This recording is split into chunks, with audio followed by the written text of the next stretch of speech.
Hello mga mi! So ito na nga yung part 3 ng ating video na sasagutin natin yung third question sa ating frequently asked question dito sa video na nag-viral kay Elle. Ano lang disclaimer lang ha, hindi po ako expert.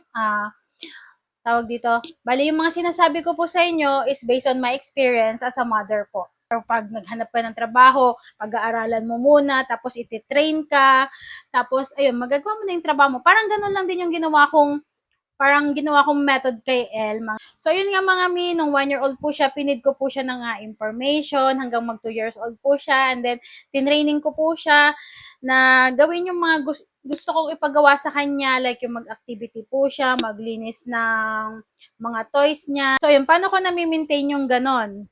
No? Siyempre, yung mga bata, hindi mo naman siya kaagad na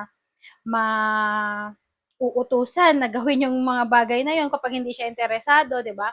Di ba sa ibang mami nag-work in gentle parenting, which is good sa kanila kasi nag-work sa kanila. Sa amin hindi kasi siya nag-work, so kaya kailangan namin mag-iba ng method ng parenting. So ang ginawa namin is reward versus punishment. Kapag ginawa niya yung ganitong activity, magkakaroon siya ng reward. Kapag pag di niya ginawa yung ganong activity or di niya kami sinunod, meron siyang punishment. Simple lang yung reward namin mga mi kasi meron siya ditong mga toys dito sa bahay namin na hindi niya basta-basta pwede galawin. Pwede lang niyang gawin yon kapag nagawa niya na maayos yung task niya. So, yung punishment naman yung mga miss, hindi niya pwede gawin yung mga laruan niya na naka-display dito. And pag di na talaga siya masyado sumusunod talaga, pinapa-paste the wall na namin siya. So, yun lang naman mga mi, ang pinaka-keyword natin dito is routine. Maging routine lang kayo or palagi nyo siyang gawin. Medyo mahirap sa umpisa pero kapag tumagal magiging ano rin naman, maganda yung magiging result niya.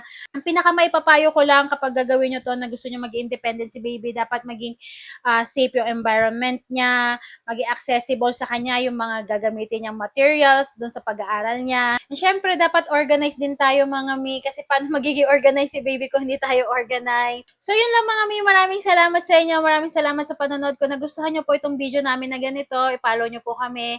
Next video namin, pag-uusapan naman natin kung paano ko naturuan si El na magbasa. Maraming salamat!